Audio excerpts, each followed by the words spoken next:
All right, welcome back to the Blissful Athlete, everybody. Nithyananda, thank you very much for tuning in. Today we got another Vakyartha Sadhas for you, another great discussion after watching our Guru Bhagavan Sri Nithyananda Paramashivam's most recent satsang. And today again we're going to be talking about the power of now and how this one powerful cognition can really change your life. And we're going to be doing this through this series of Vakyartha Sadhas, which we've been doing for the past few days now. And it's been quite enlightening, helping us build these cognitions, establish these cognitions into our brains. Sometimes when we're discussing these topics, it can be a little bit overwhelming and hard for the brain to cognize some of these truths. And that's exactly why we're here today. And so today we're welcomed by Yanatmananda, Sri Nitya Ashutoshananda, and Sri Srinivas as well. This is his first time here, so everybody's going to have eyes on him to see what kind of. Yeah, I'm kidding. Anyways, though, today I'm going to ask Yanatmananda to just give us a little intro into the guidelines of Vakyartha Sadhas, but because he was in a part of the very first Vakyartha Sadhas in the Nithyananda Sangha. He was just sharing a little bit about that off camera. It was really interesting. But before that, I'll start us with a prayer, and we will jump into this discussion. Nithyanandam Paramasukadam Kevalam Jnanamurtym Dvandvatitam Gagana Sadrisham Tattvamasyanisham Ekam Nityam Vimalamakam Sarvadi Bhakshabhutam Bhavatitam Trigurahitam Sadgurum Tam Namami.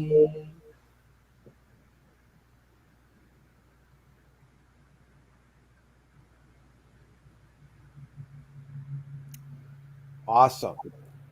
Srinivas, I'm hearing a little bit of feedback on your end. If you're able to maybe turn the volume down, that might help with that. I know you don't have a headset with you, but maybe that could at least reduce that a bit.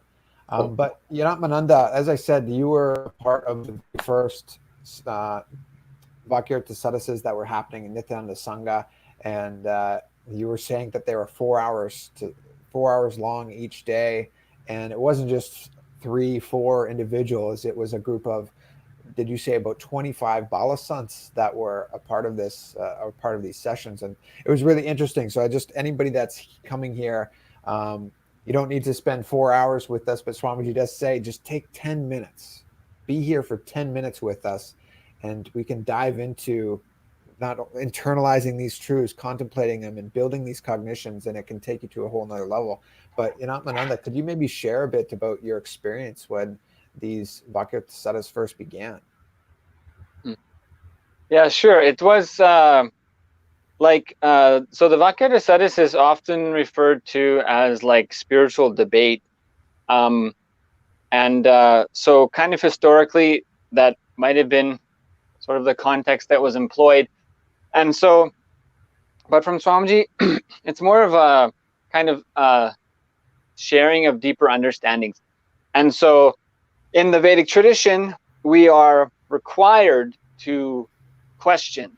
And so the reinterpretation of the truths of the Vedas is required, and even throughout various ages where the humanity goes through different stages of conscious evolution, that reinterpretation for the modern age is required.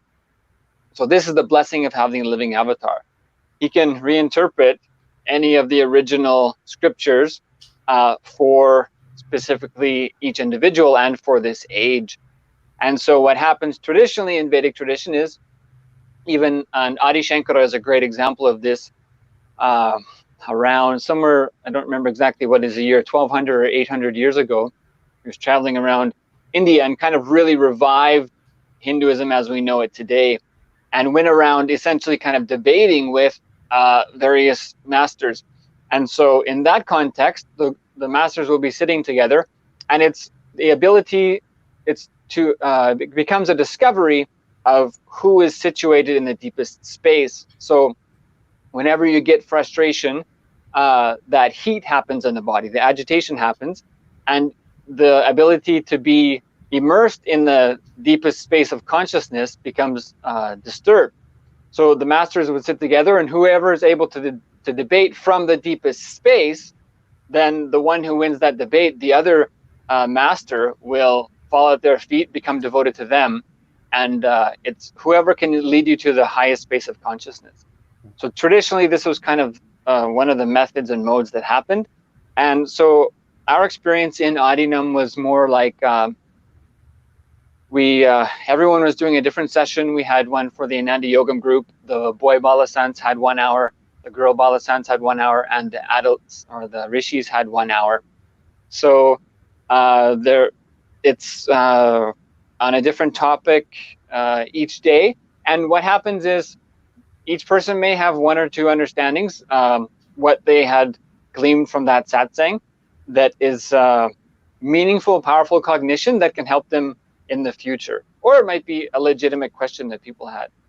And so basically, Vakyartha Sadhas is a listening space, because it's all about the deepest space of experience, manifesting that as powerful cognitions in your life. So basically there may be 1 or 2 understandings that each person has that they can share. And in that space of listening with the current topic, then there may be something else that comes up in someone else that is related to that, or there may not be. So in that sense, it was not just a conversation. It's about deepening your experience of the truth and sharing from that listening space. So that was always, for me, was the amazing benefit, is you go and there's a beautiful listening space with the context and topic of the revelation from the enlightened master. Everyone's sharing their deepest understanding, but not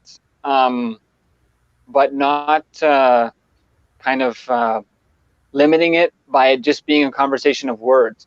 So everyone shares their deepest understanding, which is a benefit to everyone who's just listening. So just listening to the Vakyartha Sadhas, you get a great conscious experience. Thank you for sharing that.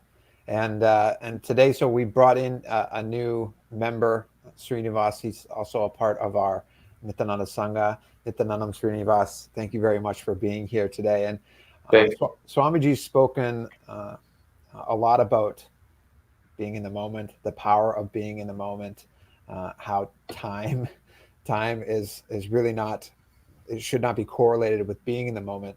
I'm just curious to know if you've actually, he was talking about a visualization where you're bringing a golden bag over your head and not shutting up, golden blanket, sorry, not a bag. Terrible association, but not, so you're bringing this blanket over your brain, not to shut up the brain, but to shut down the brain. I'm wondering if you've done that meditation, if you've tried that yourself, and just in general, what your thoughts are about really being in this moment of now, and how it relates to one, he's been speaking a lot about the various different components of the 5 aspects of creation, liberation, putting into delusion, and so forth. So I don't want to dive too much into that, but I wanted to hear more about your thoughts with everything that's he's been saying these past few days. Thank you, Sri Nithyananda, and very happy to be with you all here. But yeah, it's a very profound satsang, and the concept of time is truly, I feel, very powerful and profound.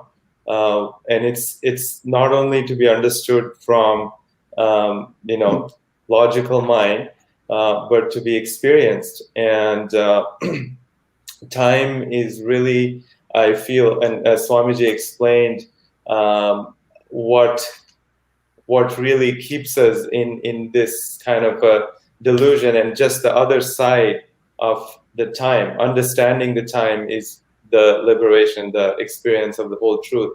And what Swamiji very clearly mentioned is time in this moment now. Everything exists in this moment now. It's not the absence of everything, the shunya, right, which is the absolute void or absolute null, which is some interpretation of Buddhist philosophy of shunya, which basically philosophizes that there is nothing.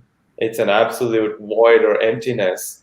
But the correct understanding is the everything being in the current moment. Every or a whole, complete existence.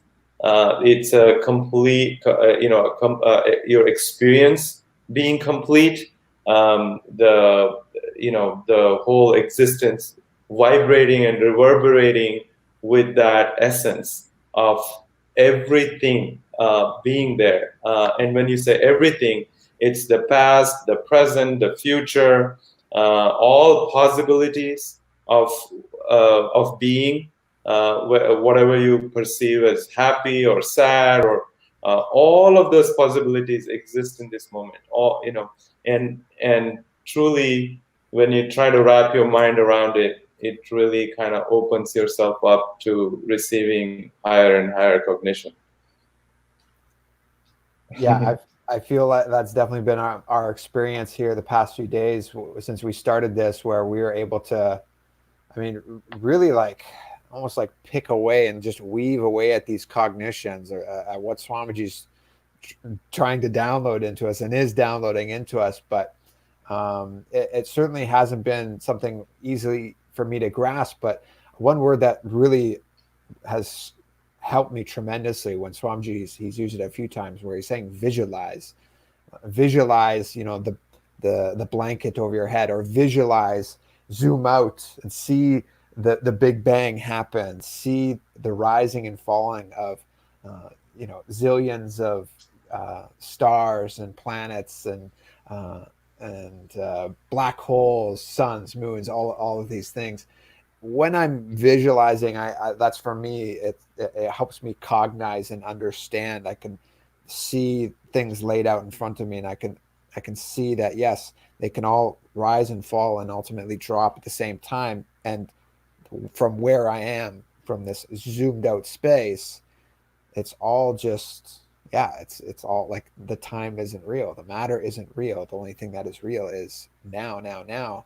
But when we go, like, as soon as we're done this Vakyartha Sadhas, and I'm not really holding on to that space, you get so caught up in this day-to-day reality, this three-dimensional world.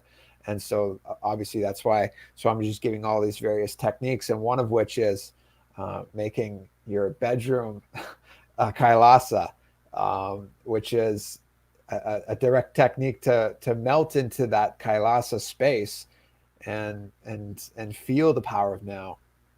Have you, or any of you guys, really cognized and really created a space where your bedroom is fully like locked into like a kailasa space? Swamiji says put posters up on your walls and everything, and you might not feel it right away in the first couple of days, but I think he said within 6 months you'll have a definite experience of this. And I know I think I'm the only one married here, and so my wife and I think Swamiji said, your wife Parvati and your husband Shiva, like, you should never have an argument in the bedroom, and we haven't, I can say, in the bedroom, and we've kept a really positive space, and I know that's helped me.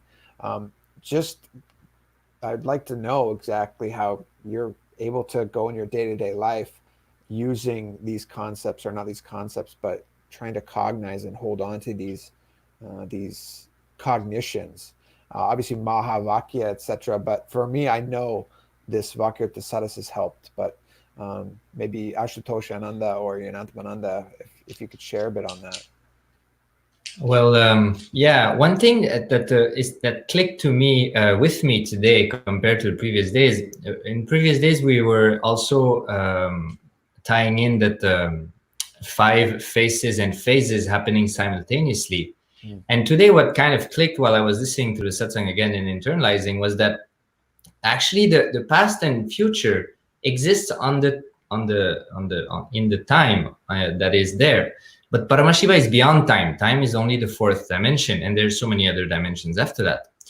So the key word that blew my mind initially, simultaneously, he says everything happens simultaneously. And actually what clicked to me with me today is that it has to happen simultaneously. It cannot happen otherwise, because there's nothing else. There's no past, there's no future. Everything is it has to happen. Initially, I was cognizing simultaneously as a simultaneously also. But today I kind of realized, no, it's simultaneously, period. So what I saw, what I kind of cognized also is that when I do my daily life, and if I'm doing cooking or doing something, or I'm working on some project and all that, like I will tend to kind of have a strategy, like I'll do this and then I'll do that and I'll do that. And I will not constantly hold that space of simultaneously, because I mean, part of me will feel it's impossible, or there's some kind of bug in the process, right? But that's where I was contemplating, and I kind of felt that, no, you have to keep that space of possibility alive. That possibility of simultaneously has to be constantly kept alive, no matter what I do. And that will allow me to cherish the powerful cognition of the now. So that's what I felt when he says, initially when Swamiji yesterday, he was saying, rewrite your past, right? Even today, he was saying, rewrite your past is possible. What I kind of saw today is like, actually, everybody is comfortable with the idea of rewriting your future, but nobody is comfortable with the idea of rewriting your past. But actually, rewriting your future and rewriting the past is the same thing. It's like you project yourself ahead or behind, but in both, it's a projection. It's not real. But we feel that the past is real and future is not. Future can be played with, past cannot be played with, but that's because we are not cognizing beyond the space of time. And that's why I think that powerful for me, it's really that simultaneously is really the thing which really struck me and kind of stuck with me a lot. And yeah, it is simultaneously. And we have to constantly contemplate on that as we engage with things, to allow these things, other things to happen simultaneously. Because if we don't cognize simultaneously, if we drop this powerful cognition of now and simultaneously happening, we are not allowing many things to happen. We become an obstacle to so many things to flow. Mananda, would you have anything to add to that? Not necessarily add, but I had a similar feeling about it. Is Swamiji was saying, decide that I will show only Paramashiva to others, and we decide to make ourselves sensible to Paramashiva in our behavior, lifestyle, and thought currents. And yeah, that was my understanding, because that's what I was thinking about also, is because if you experience that space, that's one thing, but if you say that you're not experiencing that space, then how are you supposed to deal with it the rest of the time? And so that was the understanding cognition that I had, was that always cognizing and presenting and taking action from the space that I am Paramashiva, that I feel is also a technique. Yeah, I mean, ultimately, you can't change the past, and you can't really dive into changing your future or impacting your future. Swamiji's saying you have to be in the now. Unless you're in the now, that's not possible, right? And that happens through liberation. I'm just trying to think this one out, but because I'm still trying to cognize, really, actually, Swamiji says, if you believe me, be crazy like me, or Gracie like me, that it's possible to change your past. And certainly I cognize that it's possible, but to actually live that reality, it's difficult for me to comprehend. And I know that that's probably, is that me resisting liberation from this moment, or resisting pulling out of the delusion that that this moment is all that exists, because I understand and I cognize everything is rising and falling, and I can zoom out and see that, it is happening simultaneously, but to live it in the now and continuously be in the now, we don't function like that. Like, let's be honest, whoever's watching this, odds are you're not functioning like that on a daily basis. So is there a specific action, one of these 5 actions that we're resisting ourselves from? I don't think it's manifestation or sustenance or even rejuvenation. I'm kind of pulling towards maybe it's delusion or liberation. For me, at least, that's my cognition. Well, my 2 cents on that is part of taking the human birth is being caught in the delusion, and it's also something we cannot escape. It's very powerful. Maya is a very powerful force of Paramashiva. But inside the Maya, inside the delusion, you are choosing every moment to come out of delusion. And that is what leads us to our ultimate liberation. And what the dichotomy that you're experiencing, that yes, for moments of clarity, when we listen to Swamiji, or when we're doing a meditation, when we're in the puja, we have this amazing clarity. We experience moments of liberation that enters our consciousness. We have the clicks, and then and when you leave that space, when you go try to go outside, try to do your everyday thing, and you're brought back into this kind of a non enlightened space. Because when you're faced with what we call it as day-to-day grind or practical life, but my understanding and experience has been the more we engage, more time we spend in this space of enlightenment, listening to Swamiji, doing our rituals, cognizing these higher principles, the more it settles in us, the more it becomes a permanent part of our experience, right? And then even when we are experiencing, going about our daily life, there is an aspect that always has one foot in that space of enlightenment, of liberation, that is kind of driving. It's a higher kind of awareness.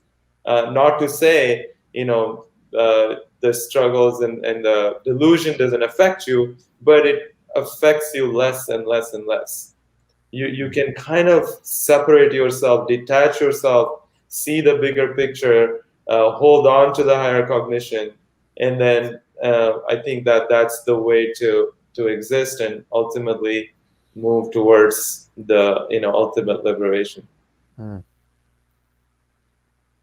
an enlightened being, what Swamiji has said is that he's permanently bolted in that space, even when he's operating in everyday activities. When he's dealing with people, devotees, and doing the administration, the space of enlightenment is so eternally part of him. But and that's what he's trying to get all of us to move towards, that kind of a state. What I feel is that the blind spot we have when it comes to cognizing the daily life is that we feel some things are more real than other, and we shut ourselves. I was listening and I was kind of reliving certain events that are happening on a daily basis, and somehow we feel like, okay, this matter is real. The strategy to go towards manifesting what we want, a project, for instance, it seems we seem to be, we are like, I'm very attached to that strategy, and I feel that, just for example, Swamiji says declare and it will manifest. That I'm not cognizing as real. It's like it's not the way that I normally function, and I am not open. Like the first time, for example, Swamiji introduced me or initiated me into these principles or these powerful cognitions. I did not open it full-heartedly. You know, it's like it was it's a difficult process to say. It's like I'm so closed towards the understanding I have about, you know, how things are and how I am and how things function and how you should go with it. Now I'm starting to understand what Swamiji used to say, like, be in the space of possibility. I'm starting to see, like, yeah, actually I was not in the space of possibility. Yeah, it's kind of, I mean, the way Swamiji trains, it's like you don't have to plan out a strategy. You just need to start moving intensely towards whatever you're working towards. The plan, everything else will come eventually, and I correlate this to, like, as a former athlete, everybody's trying to get into the zone, this space where time and space literally slows down, what modern science calls the being in flow, where your consciousness seems to rise or expand in a way that is beyond your day-to-day consciousness, and you see and you start to feel a different perception around you, that time and space is literally slower. You're in a space of more intuition, and that comes from being so intense towards a certain goal or objective. And when you dive into that intensity of the moment, then that now starts to open up and blossom a little bit more and more. And Swami, I can't remember exactly what Swamiji said, but it was something like being active intensely now, and you'll start to get the taste of what he's talking about. And so that just kind of popped up when you said not necessarily having a strategy towards something. That's never like a reason to not be in now. I remember a moment specifically that came. I had to do my puja, and things were like, everything was kind of squished in the time dimension, right? So I technically had no time, and I had to meet somebody, which is not easy to meet, and I had to think, oh, how am I going to make that meeting happen and all that. And then I just decided, you know what, I'm just going to do my puja, screw everything else. And I just sat without that anxiety that how am I going to make that meeting happen. I know I have to meet that person, but now I'm doing puja. I just sat and I just did the puja properly without like compromising on anything, because of the idea that I have to go or find a way and the time to meet that person. And then the moment I finished the puja, the person who I cleaned everything, I arranged everything, finished everything, I stepped out, that person was just in front of me and the meeting happened. It was just like, you know, initially my strategy was like, I'll need time, so I should compromise on the puja and do it fast because I'll need time to fit everything. But at that moment, I just decided to be in the now, and somehow it happened in the way that I did not conceive. Somebody was sharing that with me. Actually, I saw the other day that they had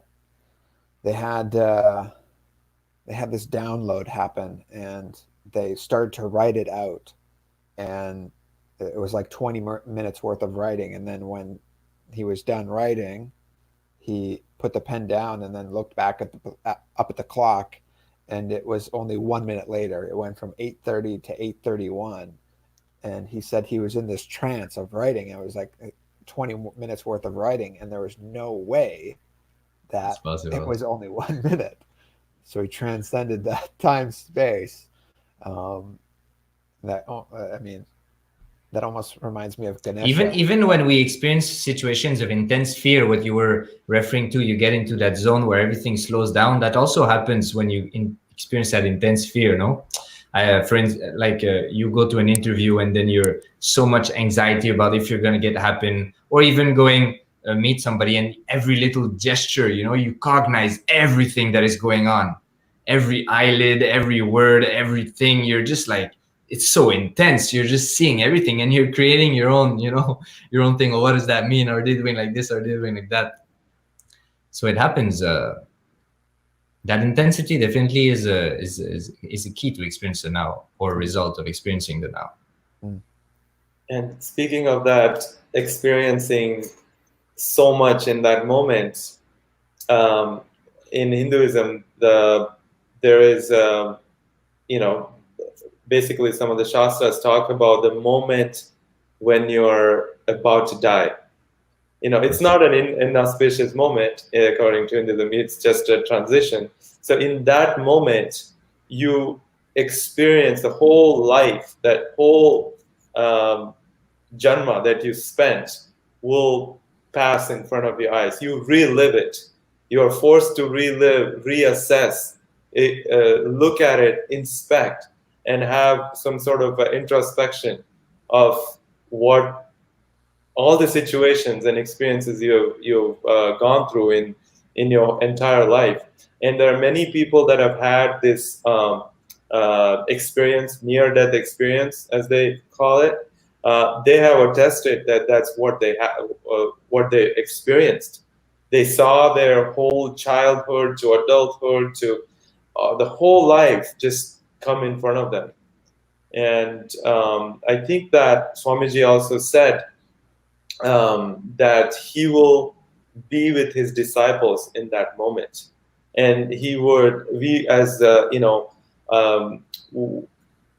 remember when we see our entire life, there will be few moments that jump out, and those are the moments of that are most etched in our experience. And those are the moments of our oneness with our guru, any spiritual experiences that we had. And then, the reason we do, the puja and we connect with the guru, we surrender to the guru, is to really make those experiences so deep and intense. And in moments of, when you're dying, these experience comes to us, and then Swamiji kind of overwhelms our experience. And also the Hinduism talks about that moment being very important, because it's that moment when you decide where you're going to transition in the afterlife. You consciously decide, well, that this is where I want to go. This is the life I want to be. This is the loka that I want to go to after I leave my body. And whatever has been your experience in all of your life, that is what dictates what experience becomes predominant in that moment.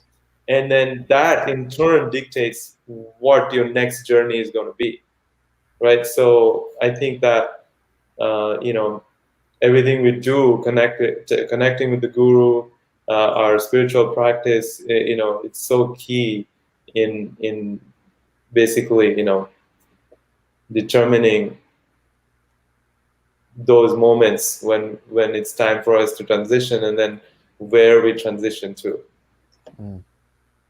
One thing that is a kind of fitting to this is Swamiji was saying that when you leave the body at that moment, that fear is so intense, an intensity that you do not reach normally if you live a normal life, that all this, what you referred to, is happening. But he was saying that, what I'm seeing with the now is that if you're living enlightenment, Jivan Mukti, not achieving enlightenment after leaving the body, but while in the body, is the now. If you're able to access that intensity and dismantle that fear which sits there, and just establish yourself there, then that is the living enlightenment. Yes, absolutely. And when that moment comes, the fear doesn't touch you, because you've already, achieved that state of going beyond the fear. Swamiji, I've even heard him say that, like, he'll use fear, gurus use fear, instilling fear into a disciple to get them into a space of activism and a space of action, to get ultimately intensely into the moment, to give them that liberation, that enlightenment experience, that bliss experience that comes as a result, which kind of, for me, it was tough to grasp, because fear being you wouldn't think that that's an emotion that's going to help traject you into that bliss state, or that state of higher consciousness, that increase the quality of consciousness. But it makes sense when you're saying one thing Swamiji was saying is that as long as we're not in that space of completion, we are like broken pieces of glass, right? And that fear is required to hold the whole thing together.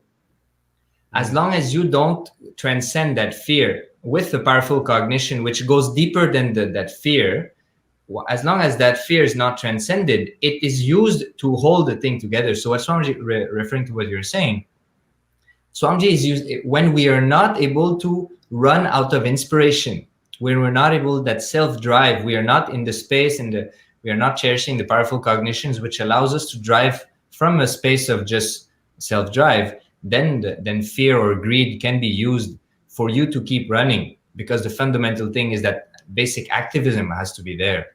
Then from there, we can shift from activism from fear and greed to an activism of self-drive.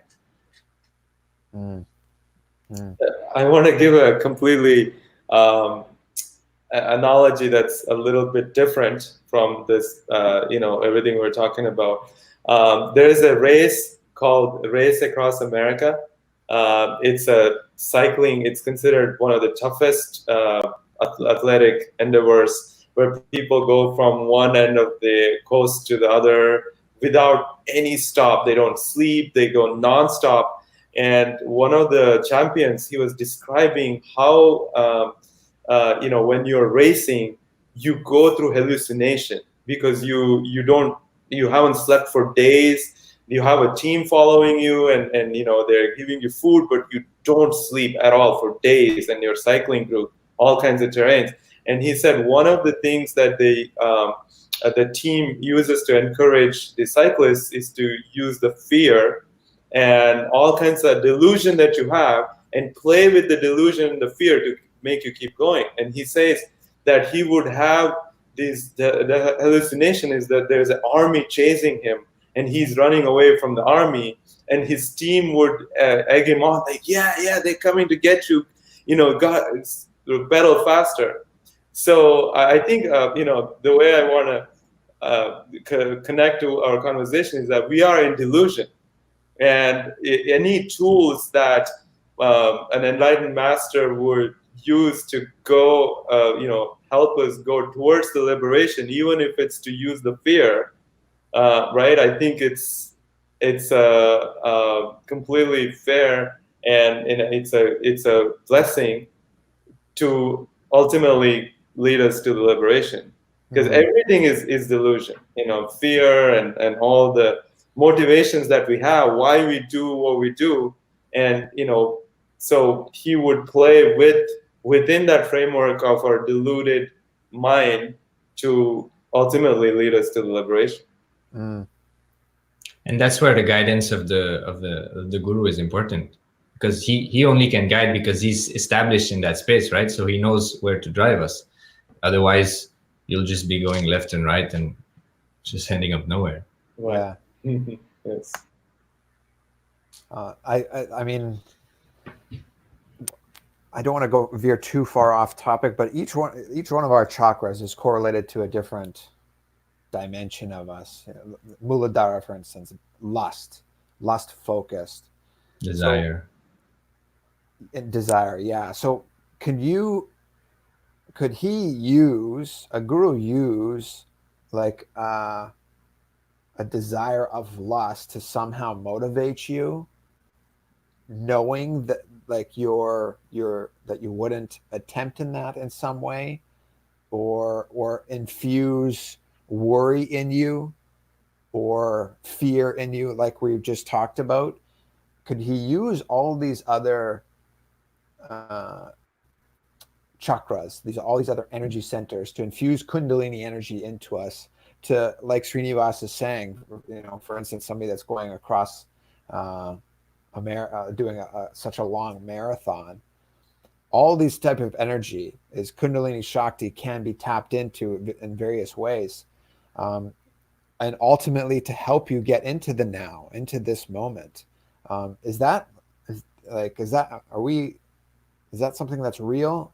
I'm trying to wonder if that's possible for us. Swamiji did say in few satsangs, fear and greed, right? So everything you mentioned fits within fear and greed, as far as I understand. So with that, do you think it's just limited to fear and greed, or could it be used into worry as well? Could it be? Well, worry is a fear, right? It's a diluted fear, and like lust is a desire, it's a greed. So yeah, as far as I understand, it's just different manifestations. But worry is directly related to Manipuraka chakra, I understand. But it makes sense for me, because even when Swamiji has encouraged us to do certain things, and I know that my ego enjoys it, or the desire of love or attention, the desire of attention, I can feel energy kind of perk up in the Anahata chakra. I can understand that from my experience. So I'm feeling like all these different energy centers can be tapped into at any given moment, especially when we don't feel like we have the energy because we didn't eat or something, or we didn't sleep. But really, each one of these centers can be tapped into if we're, either poking it in the right way, or the guru is poking it in the right way, or lifting you up in a certain way. My experience is everything that allows you to be out of a space of withdrawal, depression, or unconsciousness, like sleeping, where you don't create anything consciously. Anything that puts you in another state than that is going to help towards ultimately that conscious breakthrough. So yeah, that's my understanding, is that's how Master operates. He just uses whatever is needed for you to be alive, and somehow some form of conscious of you to a certain extent, and bring you to that space of now, that space of beyond time and beyond everything. Yeah, it's it's like when you're asleep, when I want to wake up in the morning to do yoga or puja, and then the alarm goes off and you're just not wanting to get up, and you don't feel like it's not happening. The sleep is the most blissful thing that I can do right now. But then you get up, you get in the flow, and then you do yoga, and it's morning, and the sun is coming inside, and the birds, and you're in such a state, and you're just lying there with so much bliss and so happy that you woke up, right? So in that moment, whatever makes you get up and realize you need to get up, if it's fear, if it's most precious, right, exactly, and if whatever it is that makes you get up, you may think that it's fear or worry or whatever, but later on you will thank that's that you did wake up, or that thing made you do what you did, this practice. Mananda, would you have anything to add to that? To what? Well, the use of and tapping into all of these different energy centers within us to ultimately get into the now and experience different states of consciousness, or heightened states of consciousness, heightened states of bliss, activism, intensity of life. Yeah.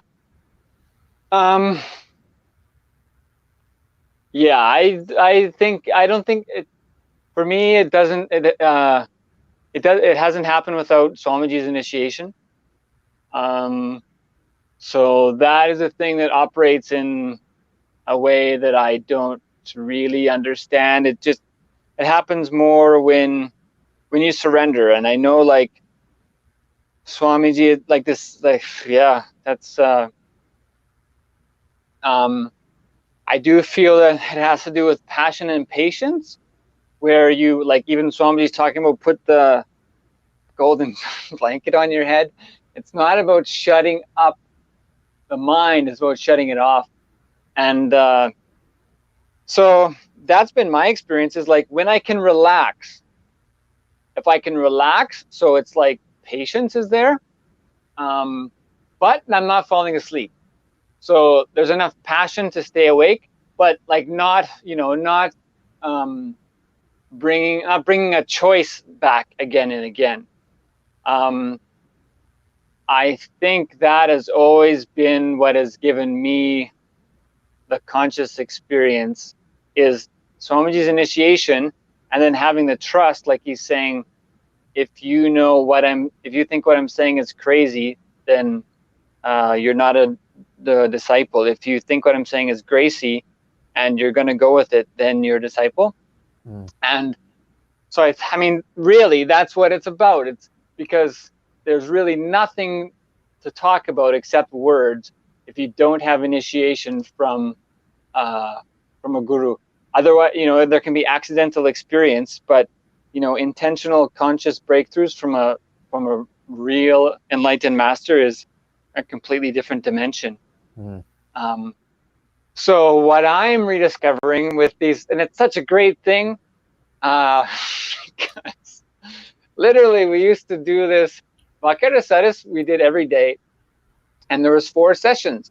So each session would be 1 hour. And I was present for all of them for, I think, months. So I was sitting through 4 hours of Vakyartha Sadhas every day and listening to this stuff. And that's the extent that it takes to get clarity about what we're talking about. Because Swamiji used to give Upanishad satsangs. And I think it was, I don't remember if it was Isavasya Upanishad or Katha Upanishad that he was speaking on.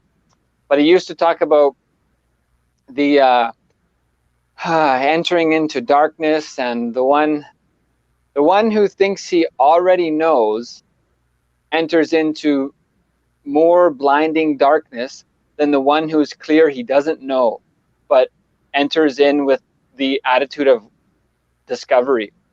And so Swamiji would speak on a different sutra from Upanishad on successive days, and then in the more in a certain sutra, he spent. I remember there was a specific one. At this point, I'm not remembering exactly which one it was, but there was one where he spoke on for maybe 6 or 10 days, where sometimes he would cover 1 or 2 in one satsang, and there was one he got to. He spoke on that one for 6 or 10 days. And so we did Vakyartha Sadhas on that one for like 10 or 12 days. And I was sitting through 4 hours of it. And it was like, you still didn't know you still really, at any time, any day, you could sit down and really have no idea what you're talking about. But the amazing thing, and this is the amazing thing about Upanishad and about scriptures, is we'd go through the verses. We went through 14 or 16 verses. And by the time you get to like the 16th verse, what you were talking about in the first and second and third verse, you start to be able to relate that concept to what is being revealed to you now. And yeah, the Upanishads, we used to chant them without knowing what it meant or how to chant, but you just practice chanting them and you get such an amazing conscious experience just from chanting them. And if you change the intonation of one syllable in Sanskrit, you can experience a deeper conscious space. So that's the science that's getting revealed. But what I've always found is it's when I'm able to relax and let go without falling asleep, relax and let go, and that's the only time you can let Swamiji do his thing.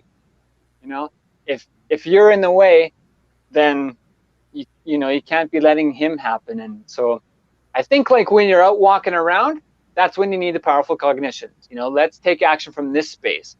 But when the opportunity to experience that now beyond the mind, that was always my thing. It's just like, if I'm able to really relax into that, that's when something that I'm not, it seems like I'm not creating, I'm definitely not controlling, those things happen. And that's what always for me gave me so much trust. And that's the energy beyond, that I think, Drita, that you were talking about, is that's the energy that comes beyond all of those other things. When you feel you're stuck, is there something, beyond the chakras, or that can be harnessed by the chakras? And it is. It's like, if you're not feeling the thing, you're feeling that, you're feeling the anger or whatever, then just use the energy to take on a powerful cognition. I'm Paramashiva, I'm beyond all suffering, and take some action, from that context.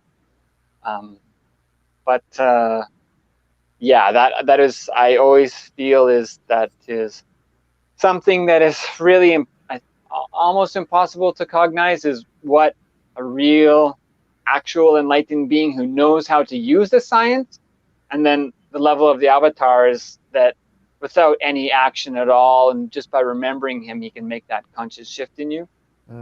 I always felt it's about, you can just really get into the space where you're able to let go, and sometimes you have to work through it. It's like, now I got that out, now I can relax. Those are the moments where that is whatever the whole humanity is missing, but they know it exists. That's the initiation, makes it happen for you. Beautifully said.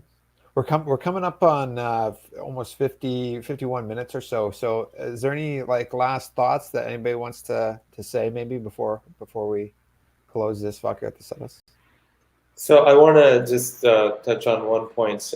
You asked Nithyananda and Shatosh Maharaj, you also mentioned and about the fear being, using fear as a way to guide you in your spiritual practice. So a lot of people come to a master when they have experienced some really difficult situations in our lives.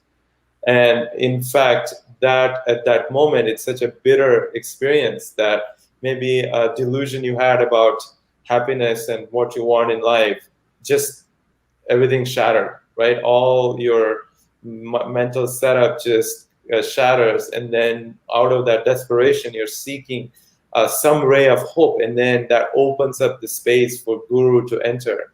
So, and I honestly believe that it's a contract you made with the Guru when you take the birth, that, hey, if I get lost, just whatever wrong path I'm on, just put such a big obstacle, and you have nowhere to go forward, and you're so desperate, and then you really find the more ultimate path. And I feel that it's a conscious choice. You decided that's how you wanted to be woken up, and that's how Guru comes to you to wake you up. I could not agree anymore. And just so happens that I had this conversation earlier today with somebody that it's like not a contract, but you just know that when I took this birth, because I was talking about why would I take birth in a family that is non-vegetarian, so far away from Hinduism, and why did it happen? And for whatever reason, I believe there's a strong purpose, but ultimately we know if you have a connection, if you're sitting listening to this Vakyartha Sadhas, or if you're listening to satsang on a regular basis, there was some understanding that you took before coming down and landing on planet Earth, that at some point you knew Guru would pluck you out and save you and guide you to where it is that you knew that you would be guided to. And I mean, having these discussions, these Vakyartha Sadhas is one of the many little tools that we knew we would get handed to us in order to help ourselves as a global society, really, not just the Guru, but he's giving us the first 25%, but the remaining 25 or remaining 75% is on to us now to help one another, whether that's enriching one another or having these positive debates to help build powerful cognitions, internalizing these things together. And which is why, I feel so grateful to have Swamiji as my Guru, as I'm sure you guys do. I just had a kind of a realization when Srinivas was sharing. Actually, that's exactly what happened to me. I never realized. But what happened to me is that before I met Swamiji, before I decided to align to Swamiji, like I said, disillusion happened. So whatever pillars I was holding on to and I was using to stabilize my existence, they collapsed. So at that moment, I was forced to realize that I didn't know what I was doing. So I realized, oh my God, I'm lost. Like it's real. Like I actually realized, my God, I'm lost. And the moment I listened to I read Swamiji's book, because I knew without a doubt that I was lost, I could see without a doubt that he was not in the space I was in. And that's where I clicked and I decided to align to him. Mm. But before I could not align because I was introduced to Swamiji before, but I was not interested before, because before I was not clear that I was lost. I thought I knew what I was doing. So I could not see the space he was operating for, because I could not see the space from which I was operating for.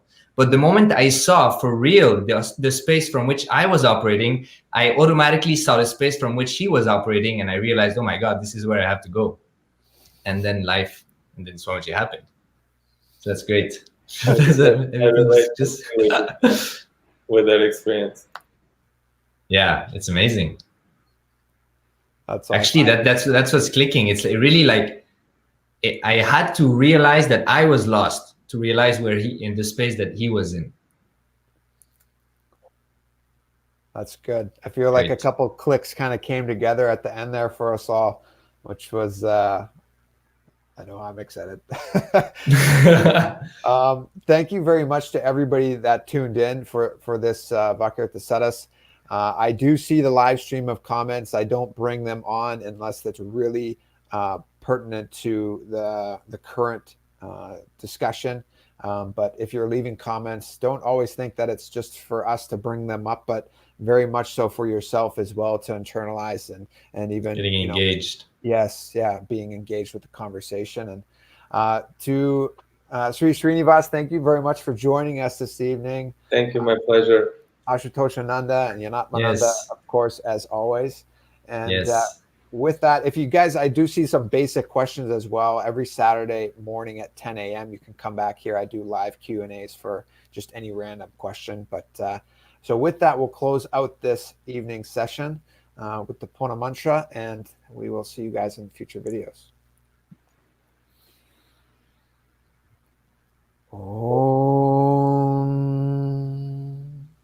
Purnamada Purnamidam Purnamudachyate Purnasya Purnamadaya Purnamevavashishyate. Om Shanti Shanti Shanti. Hari Om Tatsat. Sarvam Bhagavat Shri Nithyananda Paramashiva Paduka Paramastu. Om Nityanandam.